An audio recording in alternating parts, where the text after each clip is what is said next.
নবম পে স্কেলে বেতনের অনুপাত চূড়ান্ত। নবম পে স্কেলে বেতনের অনুপাত 1:8 চূড়ান্ত করা হয়েছে বলে জানা গেছে। বৃহস্পতিবার 8 জানুয়ারি সচিবালয় পে স্কেল নিয়ে পূর্ণ কমিশনের সভায় এই অনুপাত চূড়ান্ত করা হয় বলে কমিশনের নির্ভরযোগ্য একটি সূত্র জানিয়েছে।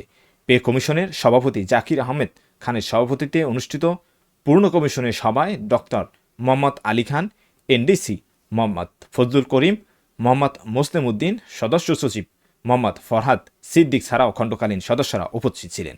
নাম অপ্রকাশিত রাখার শর্তে পূর্ণ কমিশনের সভায় উপস্থিত কমিশনের এক সদস্য বলেন, বেতনের অনুপাত নিয়ে 3 ধরনের প্রস্তাব করা হয়েছিল: 1:8, 1:10 এবং 1:12। এর মধ্যে 1:8 অনুপাত চূড়ান্ত করা হয়েছে। এছাড়া সর্বনিম্ন বেতন নিয়ে 3টি প্রস্তাব পর্যালোচনা করা হয়েছে। পরবর্তী সভায় বিষয়টি চূড়ান্ত হতে পারে।